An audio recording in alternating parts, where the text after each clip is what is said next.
Assalamualaikum warahmatullahi wabarakatuh. Perkenalkan, nama saya Sylvia Ratna Dewi dengan NPM 19010100016. Pada kesempatan kali ini, saya akan menjelaskan bagaimana cara untuk menguji asumsi klasik dan analisis regresi linear berganda dengan menggunakan SPSS. Berikut adalah data yang akan diuji, di mana terdiri dari 5 variabel independen dan 1 variabel dependen. Langkah pertama yang harus kita lakukan adalah membuka SPSS dan membuka datasheet. Kemudian pada variabel view, kita masukkan data-data, nama data dependen dan data independen. Kemudian kita masukkan desimal sesuai dengan data yang kita miliki dan kita beri label masing-masing datanya. Kemudian setelah itu kita kembali ke data view. Nah, pada data view kita isikan data-data yang kita miliki sesuai pada kolomnya. Setelah data kita masukkan, kita dapat langsung melakukan uji asumsi klasik dan uji analisis regresi linear berganda. Langkah pertama yang kita lakukan adalah mengklik Analyze, Regression, kemudian Linear. Nah, kita masukkan pada kolom dependen itu variabel Y, yaitu tax avoidance, dan sisanya variabel independen kita masukkan ke kolom independen. Kemudian pada statistik, kita klik collinearity diagnostic untuk menguji multikolinearitas. Kemudian kita masukkan spread ke X dan stress rate ke Y, dan probability plot ini untuk uji normalitas. Kemudian kita munculkan residual untuk melakukan uji heterodasticitas. Kita klik OK. Kita minimize dulu. Kita kembali ke datasheet. Nah, muncul residual 1, yaitu variabel baru, untuk kita lakukan uji heterodasticitas. Nah, yang pertama kita lakukan itu, kita klik transformasi, kemudian compute variable, kemudian kita masukkan target variabel, namanya itu bisa kita tulis ABS res. Nah, ABS res, kemudian pada function group kita klik arithmetic, kita double klik ABS. Setelah muncul di numeric expression, kita double klik yang tanda tanya, yang kita bisa masukkan residual tadi, kemudian kita klik OK. Kita kembali ke datasheet. Nah, muncul variabel baru lagi untuk kita uji heterodasticitasnya. Caranya yaitu dengan analyze, regression, linear. Nah, dependennya kita ganti dengan ABS res tadi. Pada kolom statistiknya kita matikan collinearity-nya, kita matikan stress rate-nya, spread-nya juga, dan normal probability plot-nya juga kita matikan. Pada save juga kita matikan residualnya, dan klik OK. Nah, untuk setelah itu, kita juga bisa menguji normalitas dengan Kolmogorov-Smirnov. Kita kembali ke datasheet, yaitu kemudian kita ke non-parametric test, kita ke legacy dialogues, one sample QS. Nah, yang kita uji ini adalah residualnya. Klik OK. Muncul uji normalitas, kita kembali dulu.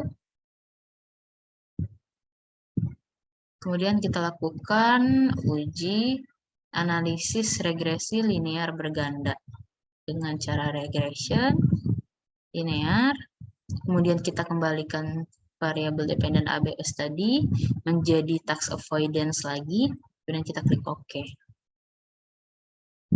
Nah, dari output ini kita bisa lihat pada output one sample Kolmogorov-Smirnov untuk uji normalitasnya. Di sini diketahui nilai asumsifnya itu 0,000, di mana nilai ini kurang dari 0,05 sehingga tidak memenuhi untuk data berdistribusi normal, sehingga data tidak berdistribusi normal. Atau bisa kita lihat juga dengan plot. Di sini terlihat bahwa sebaran titik-titik tidak begitu mengikuti garis diagonal. Kemudian untuk uji heterodaktisitas, yaitu dengan melihat koefisien. Pada koefisien ini yang uji kedua, kita bisa lihat nilai signifikansinya. Asumsi heterodaktisititasnya itu bisa terpenuhi apabila nilai signifikansi ini semua variabel itu melebihi 0,05. Namun terdapat variabel komisaris independen yang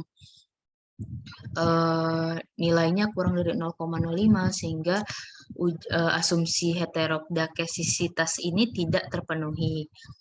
Kemudian kita lihat uji kolinearitasnya. Di sini uji multikolinearitasnya bisa kita lihat dari nilai tolerance dan VIF. Jika nilai semua variabel nilai tolerance dari semua variabel itu kurang dari lebih dari 0,1, maka dan nilai VIF-nya itu semua variabel kurang dari 10, maka asumsi multikolinearitas terpenuhi. Pada data ini, asumsi multikolinearitasnya sudah terpenuhi. Namun karena asumsi normalitas dan heterodaktisisitasnya tadi belum terpenuhi, maka perlu kita lakukan transformasi data. Caranya yaitu kita kembali ke datasheet, kita lakukan transformasi pada setiap variabel. Cara kita reset terlebih dahulu. Kita bisa namakan sqrt, kemudian underscore dari variabel yang kita akan transformasi di sini. Kemudian pada function group kita bisa klik all, kemudian kita cari sqrt.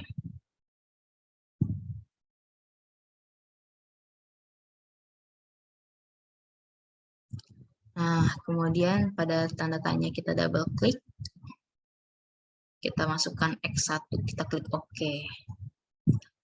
Begitupun untuk data lainnya. Kita lakukan hal yang sama. X2, kemudian X3.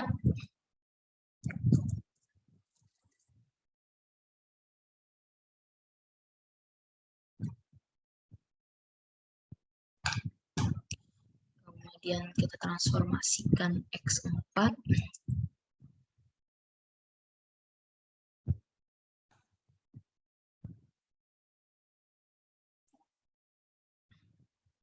Dan transformasikan data X5.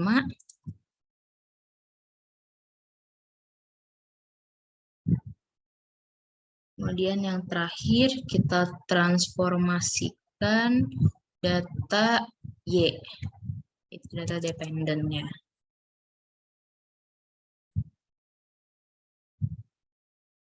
Oke. Nah, setelah semua data ditransformasikan, kita ulangi kembali step yang tadi, langkah-langkah yang tadi, yaitu pertama kita lakukan analyze, regression, linear, boleh kita reset, kita masukin variabel yang sudah ditransformasikan. Pada kolom statistik kita klik collinearity. Pada plot kita masukkan z-prat ke X, result ke Y, normal probability plotnya kita klik continue, kemudian save, kita klik residualnya, oke, sehingga muncul output sebagai berikut. Kita kembali dulu ke datasheet. Nah, muncul residual kedua. Setelah itu kita analisis uji normalitasnya dengan non-parametric test, legacy dialogs, one sample KS. Nah, kita masukkan, kita reset dulu, kita masukkan residual yang terbaru, kita klik OK. Kita kembali lagi nih ke sheet-nya untuk melakukan uji heterodastisitasnya, yaitu dengan transformasi data. Kita reset, kita transformasi data residual yang kedua tadi, yaitu dengan, bisa kita namakan dengan ABS res 2. Sama seperti tadi, kita klik arithmetic, ABS, double klik, isi dengan residual terbaru. Ini klik OK.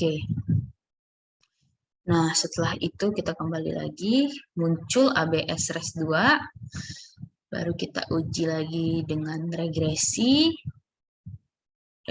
linear. Nah, dependennya kita ganti dengan ABS res 2 tadi. Untuk statistiknya, collinearity-nya kita matikan. Untuk plotnya juga kita matikan, normal probability-nya kita matikan, residualnya juga kita matikan. Kemudian oke. Setelah itu kita lakukan analisis regresi linear bergandanya dengan cara yang sama, yaitu regression linear. Dependennya kita ganti lagi dengan yang Y, SQRTY, data yang sudah ditransformasikan. Kemudian kita klik OK. Nah, dari pengujian yang terbaru, kita peroleh untuk uji normalitas, kita lihat pada one sample Kolmogorov-Smirnov. Nah, sudah diperoleh nilai asymptotic-to-Tailor-nya itu lebih dari 0,05, sehingga data berdistribusi normal. Atau bisa kita lihat dari plot Z-sheet, sebaran titik sudah mengikuti garis diagonal. Kemudian kita lihat uji heterodastisitasnya dari koefisien uji kedua. Nah, terlihat bahwa nilai signifikansinya itu semua variabel lebih dari 0,05. Sehingga asumsi heterodastisitasnya terpenuhi. Kemudian yang terakhir kita lihat asumsi uji multikolinearitasnya pada tabel koefisien uji pertama. Nah, terlihat bahwa nilai toleransinya semua variabel itu lebih dari 0,1 dan nilai VIF-nya semua variabelnya itu kurang dari 10, sehingga asumsi multikolinearitasnya terpenuhi. Karena ketiga asumsi klasik sudah terpenuhi, kita bisa lihat untuk analisis regresi linear berganda. Nah, berikut adalah output yang diperoleh dari regresi linear berganda. Pada output model Sumari dapat kita lihat bahwa nilai R itu 0,894 yang mana dapat diartikan bahwa korelasi dari variabel independen terhadap variabel dependen itu termasuk kategori sangat kuat. Kemudian dari nilai R-square yaitu 0,798 dapat kita artikan bahwa variabel independen itu mempengaruhi variabel dependen sebesar 79,8%, sedangkan sisanya dipengaruhi oleh variabel lainnya. Nah, kemudian pada output tabel ANOVA itu kita bisa lihat hasil dari pengujian F atau uji F. Dapat dilihat bahwa nilai signifikansinya itu 0,055, di mana nilai ini lebih besar dari 0,05, sehingga uji F tidak terpenuhi, yang artinya tidak terdapat pengaruh variabel independen secara simultan terhadap variabel dependen. Nah, selanjutnya kita ke output coefficient. Pada output coefficient ini kita bisa melihat dua, yaitu untuk persamaan regresi dan melihat pengaruh masing-masing variabel independen secara parsial terhadap variabel dependen. Nah, untuk pengaruh masing-masing variabel secara parsial dapat dilihat dari nilai signifikansi. Apabila nilai signifikansinya itu kurang dari 0,05, maka variabel tersebut mempengaruhi variabel dependen secara parsial, namun dan berlaku sebaliknya. Sehingga di sini dapat terlihat bahwa variabel X2 dan X5 itu mempengaruhi variabel dependen secara parsial, sedangkan variabel X3 dan X4 tidak mempengaruhi variabel dependen secara parsial. Nah, selain itu dapat dibentuk persamaan regresi dari kolom B atau koefisien regresi. Dapat dibentuk persamaan regresi yaitu Y sama dengan 70,657 minus 23,372 X2 minus 0,487 X3 minus 3,642 X4 minus 7,312 X5. Nah, dari persamaan regresi tersebut dapat diartikan bahwa apabila nilai dari variabel independen adalah 0, maka nilai dari Y atau variabel dependennya adalah sebesar 70,657. Sedangkan untuk apabila nilai variabel X2 itu meningkat 1%, maka dia akan menurunkan nilai Y sebesar 23,372, dan X2 juga apabila dia naik 1%, maka dia akan menurunkan variabel Y sebesar 0,487, dan variabel X4 apabila ia naik 1%, maka dia akan menurunkan variabel dependen sebesar 3,642, dan yang terakhir yaitu variabel X5 apabila dia naik 1%, maka akan berpengaruh terhadap variabel dependen turun sebesar 7,312. Baiklah, untuk hasil dari laporan akan diisi pada PDF. Sekian penjelasan dari saya. Kurang lebihnya saya mohon maaf. Wassalamualaikum warahmatullahi wabarakatuh.